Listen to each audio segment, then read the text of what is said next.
D K Shivakumar ಮುಖ್ಯಮಂತ್ರಿ ಆಗಕ್ಕೆ ಯಾರು ಬಿಡೋರ? ಸಿದ್ದರಾಮಯ್ಯ ಬಿಡಬೇಕಲ್ಲ. ಒಪ್ಪಂದ ಆಗಿದೆಯಲ್ಲ ಸರ್, 2 ವರ್ಷ ಆದ್ಮೇಲೆ ಕೊಡ್ತೀವಿ ಅಂತ. ಅದು ಯಾರು ಹೇಳ್ತಾರೆ? ಎಲ್ಲ ಅವ್ರ ಕಡೆರೇ ಇದಾರಲ್ಲ, ಅವ್ರ ಕಡೆರೇ ಬಿಡ್ಕೊಡ್ಬೇಕಲ್ಲ ಇವನಿಗೆ. ಯಾವ ಕಾರಣಕ್ಕೂ ಸಿದ್ದರಾಮಯ್ಯ ಇವ್ರಿಗೆ ಬಿಟ್ಕೊಡೋದಿಲ್ಲ, ಆಯಿತಾ?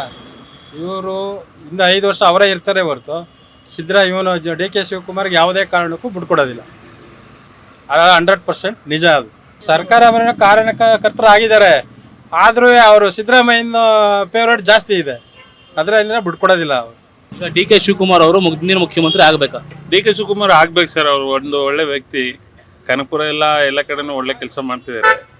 ನಮ್ಮ ಕಂಡಂಗೆ ತುಂಬ ಒಳ್ಳೆ ವ್ಯಕ್ತಿ ಸರ್. ಯಾಕಾಗಬೇಕು ಸರ್? ಅವರಲ್ಲಿ ಒಂದು ಐಡಿಯಾ ಇದೆ, ಒಂದು ಭರವಸೆ. ನಮಗೆ ಅವ್ರ ಮೇಲೆ ಒಂದು ಸ್ವಲ್ಪ ಭರವಸೆ ಇದೆ. ಬಡವರೆಲ್ಲ ಸ್ವಲ್ಪ ತುಂಬ ನೆಮ್ತಾರೆ, ಕೆಲಸ ಆಗುತ್ತೆ ಅವ್ರ ಕಡೆಯಿಂದ. ಈಗ ಸಿದ್ದರಾಮಯ್ಯ ಸರ್ಕಾರ ಏನು ಅಷ್ಟು ಅನುಕೂಲ ಮಾಡಿಕೊಡ್ತಲ್ಲ? ಸಿದ್ದರಾಮಯ್ಯ ಸರ್ಕಾರ ಕಾಂಗ್ರೆಸ್ ಏನೋ ಅನುಕೂಲ ಇದೆ ಏನು ತೊಂದರೆ ಇಲ್ಲ, ಆದರೆ ಒಂದು ಬಲವಾದ ವ್ಯಕ್ತಿ ಅಂದರೆ ಡಿ ಕೆ ಶಿವಕುಮಾರ್. ಅಂದರೆ ಇವರು ಬಿಟ್ಕೊಡ್ತಾರೆ ಅಂತೀರಾ 2 ವರ್ಷ ಆದಮೇಲೆ? ಬಿಟ್ಕೊಡ್ತಾರೆ ಅನ್ನೋ ನಂಬಿಕೆ ಇದೆ, ಅದ್ರ ಮೇಲೆ ನೋಡ್ಬೇಕು ಹೆಂಗಾಗುತ್ತೆ ಅಂತ. ಅವರೆಲ್ಲ 2 ಬಣ ಆಗಿದೆ. ಈಗ ಸಿದ್ದರಾಮಯ್ಯನವರೇ ಮುಂದುವರಿಬೇಕು ಅಂತ ಸ್ವಲ್ಪ ಜನ, ಡಿ ಕೆ ಶಿ ಅವ್ರು ಆಗಬೇಕು ಅಂತ ಸ್ವಲ್ಪ ಜನ. ನನ್ನ ಪ್ರಕಾರ ಡಿ ಕೆ ಶಿವಕುಮಾರ್ಗೆ 3% ಸಪೋರ್ಟ್ ಮಾಡ್ತಾರೆ ಅನ್ಕೋತೀನಿ. 3% ಗ್ಯಾರಂಟಿ ಇದೆ. ಅಂದರೆ ಮುಖ್ಯಮಂತ್ರಿ ಆಗ್ತಾರೆ ಸರ್, ಖಂಡಿತ ಆಗ್ತಾರೆ. ಡಿ ಕೆ ಶಿವಕುಮಾರ್ ಮುಂದಿನ ಮುಖ್ಯಮಂತ್ರಿ ಆಗಬೇಕು ಅವರು. ಯಾಕಂದರೆ ಪಕ್ಷಕ್ಕೋಸ್ಕರ ದುಡಿದಾರ, ಆಗಲೇಬೇಕು ಅವರು. ಏನಕ್ಕೆ ಆಗ್ಬೇಕು ಸರ್? ಅವರು ಇಷ್ಟು ವರ್ಷ ಪಕ್ಷಕ್ಕೋಸ್ಕರ ದುಡಿದಾರೆ, ಅದಕ್ಕೆ ಆಗ್ಬೇಕು ಅವರು. ಏನೇನು ಅನುಕೂಲ ಮಾಡಿಕೊಟ್ಟಿದ್ದಾರೆ ಜನಕ್ಕೆ? ಅವರು ಇವಾಗ ಇದು ಮಹಿಳೆಯರಿಗೆ 2,000 ಹಾಕ್ತಾರೆ, ಇದು ಬಸ್ ಫ್ರೀ ಮಾಡ್ಯಾರ, ಇದು ಸ್ಟೂಡೆಂಟಿಗೆ 2,000 ರೂಪಾಯಿ ತಿಂಗಳ ಹಾಕ್ತಿದ್ದಾರೆ, 1650 ಆ ರೀತಿ ಹಾಕ್ತಿದ್ದಾರೆ ಸ್ಟೂಡೆಂಟಿಗೆ ಕಾಂಗ್ರೆಸ್ ಸರ್ಕಾರ ಬಂದಮೇಲೆ. ಬೆಲೆ ಎಲ್ಲ ಏರಿಕೆ ಆಗ್ತದಲ್ಲ ಸರ್, ಅದ್ರ ಬಗ್ಗೆ ಏನು ಹೇಳ್ತೀರಾ? ಅದ್ರ ಬಗ್ಗೆ ಸರ್ಕಾರ ಮಾಡಬಾರ್ದಿತ್ತು, ಮಾಡಿದೆ, ಏನು ಮಾಡೋಕ್ಕಾಗಲ್ಲ. ಅಂದರೆ ಈಗ ಸಿದ್ದರಾಮಯ್ಯನವರು ಬಿಟ್ಕೊಡ್ತಾರೆ ಅಂತೀರಾ? ಸಿದ್ದರಾಮಯ್ಯ ಬಿಟ್ಕೊಡಕ್ಕೆ ಸಾಧ್ಯನೇ ಇಲ್ಲ. D K Shivakumar next 2080 CM.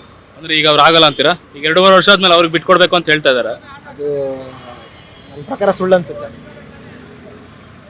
ಈಗ ಅವರೇ ಸಿದ್ದರಾಮಯ್ಯನವರೇ ಆಗ್ತಾರೆ ಅಂತ ಹೇಳ್ತೀರಾ? ಹಾಂ, ಸಿದ್ದರಾಮಯ್ಯ ಆಗ್ತಾರೆ. ಈಗ ಡಿ ಕೆ ಶಿವಕುಮಾರ್ ಅವರು ಮುಂದಿನ ಮುಖ್ಯಮಂತ್ರಿ ಆಗಬೇಕಾ ಸರ್? ಡಿ ಕೆ ಶಿವಕುಮಾರ್ ಬಂದ್ರು, ಸರ್ಕಾರ ಬಂದ್ರು ನಾವು ದುಡ್ಕೊಂತೀನೋ ನಮ್ಮ ಹೊಟ್ಟೆ ಮೇಲೆ ಹೊಡಿತಾರಲ್ಲ ಸರ್. ಏನಾಗಿದೆ ಸರ್ ಅಂತ? ಏನಂತೀರಾ? 2 ವೀಲರು, ರ್ಯಾಪಿಡೋ, ಇದರಿಂದ ನಾವು ದಿನಕ್ಕೆ 1,000 ರೂಪಾಯಿ ದುಡಿಯೋಕ್ಕಾಗ್ತಾ ಇಲ್ಲ. ಏನು ಮಾಡೋಣ? ಈ ಸರ್ಕಾರಕ್ಕೆ ನಾವು ಹೇಳಿ ಸಾಕಾಗೋಗ್ಬಿಟ್ಟಿದೆ. ದಿನಕ್ಕೂ ಜಾಸ್ತಿನೇ ಆಗ್ತಾಯಿದೆ 2 ವೀಲರ್ಸು. ನಮ್ಮ ಹೊಟ್ಟೆ ಮೇಲೆ ಹೊಡಿತವ್ರೆ.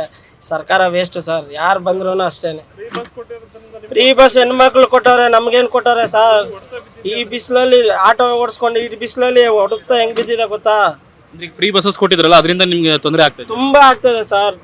ಫ್ರೀ ಬಸ್ಸು, 2 ವೀಲರ್ ರ್ಯಾಪಿಡೋ, ಇದರಿಂದ ತುಂಬ ತೊಂದರೆ ನಮಗೆ. ಹೊಟ್ಟೆ ಮೇಲೆ ಹೊಡಿತವ್ರೆ. ಸರ್ಕಾರನೇ ವೇಸ್ಟು ಸರ್, ಯಾರು ಬಂದರೂ ಅಷ್ಟೇ.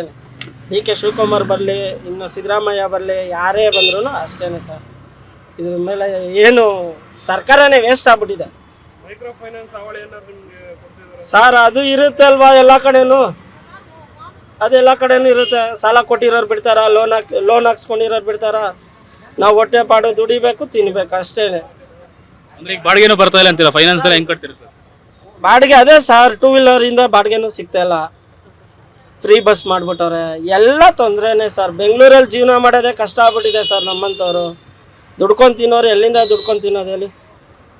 ತುಂಬ ಕಷ್ಟ ಆಗ್ಬಿಟ್ಟಿದೆ. ಸರ್ಕಾರ ವೇಸ್ಟು ಸರ್, ಯಾರೇ ಬಂದ್ರೂ ವೇಸ್ಟು ಸರ್. ಇಲ್ಲಿ ಅವರು ಸಣ್ಣ ವಯಸ್ಸಾಗಿದೆ, ಚೆನ್ನಾಗಿ ಮಾಡ್ತಾರ ನಮ್ಗೆ ಏನೇನು ಅನುಕೂಲ ಮಾಡಿಕೊಡ್ತಾರೆ? ಮಾಡಿರ್ತಾರೆ ಸರ್, ನಮ್ಗೆ ಸಹಾಯ ಮಾಡಿರ್ತಾರೆ. 2,000 ಆಗ್ತೀನಿ ಅಂದ್ರೆ ಆಗ್ತಾ ಇದ್ದಾರೆ. ಗೃಹಲಕ್ಷ್ಮಿ ಯೋಜನೆ 2,000 ಬರ್ತಾ ಇಲ್ವಾ? ಇಲ್ಲ, 2 ತಿಂಗಳಿಂದ ಬರ್ತಾ ಇಲ್ಲ ಸರ್. ಅದರಿಂದ ಅನುಕೂಲ ಆಗಿದೆ ಸರ್ ಗೃಹಲಕ್ಷ್ಮಿ ಯೋಜನೆಯಿಂದ? ಪರವಾಗಿಲ್ಲ ಸರ್. ಯಾವ ಥರ ಅನುಕೂಲ ಆಗಿದೆ ನಮ್ಗೆ ಎಮರ್ಜೆನ್ಸಿಗೆ ಯೂಸ್ ಆಗುತ್ತೆ. ಹ್ಞೂ ಸರ್, ಅದು ಫ್ರೀ ಬಸ್ಸಿಂದ ತೊಂದರೆ ಆಗಿರುತ್ತೆ. ಒಂದು 50% ಇದಾಗಿದೆ. ಯಾವ ಥರ ತೊಂದರೆ ಆಗ್ತದೆ ಸರ್? ಎಲ್ಲ ಫ್ರೀ ಇಲ್ಲ, ಬಸ್ಸಲ್ಲಿ ಹೋಗ್ತಾರಲ್ವ, ಆಟೋ ಅವ್ರು ಬರ್ತಾ ಇಲ್ಲ. ಇವಾಗ ಆಯ್ತು ಸರ್, ಒಂದು 1/2 hour ಆಯಿತು ನಾನು ಇಲ್ಲಿ ಬಂದು 4th ಬ್ಲಾಕ್. ವೆಯ್ಟ್ ಮಾಡಬೇಕು. ಮುಂಚೆ ಈಗ ಇರಲಿಲ್ವಾ? ಮುಂಚೆ ಈಗ ಇರಲಿಲ್ವಾ? ಫಸ್ಟೆಲ್ಲ ಸ್ವಲ್ಪ ಅವಾಗ ಸಿಗ್ತಾ ಇತ್ತು, ಇವಾಗ ಸ್ವಲ್ಪ ಕಮ್ಮಿ. ಬೆಂಗಳೂರು ಹಿಂಗೆ ಆಗೋಗಿದೆ, ಇದಕ್ಕಿಂತ ಇನ್ನೂ ಹೆಚ್ಚಾಗೋಯ್ತದೆ. ಮತ್ತು ನಾವು ಎಲ್ಲ road ಬಂದ್ಬಿಡ್ತೀವಿ. Bike ಟ್ಯಾಕ್ಸಿಗಳು, Rapido, Ola, Uber ಬೈಕ್ಗಳೆಲ್ಲ ಬಿಟ್ಟಿದ್ದಾರೆ. ನಮಗಂತೂ ಏನಿಲ್ಲ, ದಿವಸ 800 ಮಾಡ್ತಿದ್ದಾರೆ, 500 ಮಾಡೋಕ್ಕಾಗ್ತಾ ಇಲ್ಲ. ಇನ್ನು ಅವ್ರು CM ಆದರೆ ಇನ್ನು ಅಷ್ಟೇ, ಇನ್ನೆಲ್ಲ ಮುಗಿದ ದೇಶನೇ ಮುಗ್ದಂಗೆ. ಅಂದರೆ ಫ್ರೀ ಬಸ್ ಕೊಟ್ಟಿರೋದ್ರಿಂದ ನಿಮ್ಗೆ ತೊಂದರೆ ಆಗ್ತದೆ. ಎಲ್ಲ ತೊಂದರೆ ಆಗಿದೆ ಸರ್, ನಮಗೆ ಸಿಕ್ಕಾಬಿಟ್ಟು ತೊಂದರೆ ಆಗಿದೆ. ಯಾರು ಆಟೋ ಕೇಳೋರೇ ಗತಿ ಇಲ್ಲ. ಗೃಹಲಕ್ಷ್ಮಿ ಯೋಜನೆಯಿಂದ 2000 ಕೊಡ್ತಾ ಇದಾರಲ್ಲ ಸರ್ ತಿಂಗಳಿಗೆ. ನಮ್ಗೆ ಏನಕ್ಕೆ ಸರ್, ನಾವು ಕೊಡಿ ಅಂತ ಹೇಳಿದ್ವು ಸರ್ ಅವ್ರಿಗೆ. ಅವ್ರು ಬೇಕು ಅಂತ ಕೊಟ್ಟಿರೋದು. ಅವರ ಸೀಟ್ಗೋಸ್ಕರ ಅವರು 2000 ಅಲ್ಲ 5000 ಕೊಟ್ಕೊತಾರೆ. ನಾವು ಕೊಡಿ ಅಂತ ಹೇಳಿವಲ್ಲ, ಕೊಡಿ ಅಂತ ಓಟ್ ಹಾಕಿಲ್ವಲ್ಲ. ಅಂದರೆ ನಿಮ್ಗೆ ಅನುಕೂಲ ಆಗಿಲ್ಲ ಅಂತ ಹೇಳೋದು. ನಮ್ಗೇನು ಅನುಕೂಲ ಇಲ್ಲ ಸರ್, ಅನಾನುಕೂಲನೇ ಆಗಿರೋದು. ಈಗ ಬಾಡಿಗೆ ಎಲ್ಲ ಹೇಗೆ ಬೀಳ್ತದೆ ಸರ್ ನಿಮಗೆ? ಬಾಡಿಗೆಗಳು ಹೊರಗೆ ಬರಲ್ಲ, ಬೈಕ್ ಟ್ಯಾಕ್ಸಿ ಕೊಟ್ಬಿಟ್ಟಿದೆ ಸರ್. ಬೈಕ್ಗಳು ಮತ್ತು ಟ್ಯಾಕ್ಸಿಗಳೆಲ್ಲ ಇದಾಗಿ ನಮ್ಗೆ ಆಟೋದವರೆಲ್ಲ ಫುಲ್ ರೋಡ್ ಬಂದ್ಬಿಟ್ಟಿದ್ವಿ. ಅದ್ರ ಬಗ್ಗೆ ನೀವು ಯಾರು ಮಾತಾಡಿಲ್ವಾ? ಏನು ಮಾತಾಡಿ ಫ್ರೆಂಡ್ಸ್ ಸರ್, ಮಾತಾಡಿದಾಗ ಮಾತಾಡ್ತೀವಿ ಅಂತ ಪುನಃ ಅದೇ ಕೆಲಸ, ಅದೇ ರಾಗ, ಅದೇ ಹಾಡು.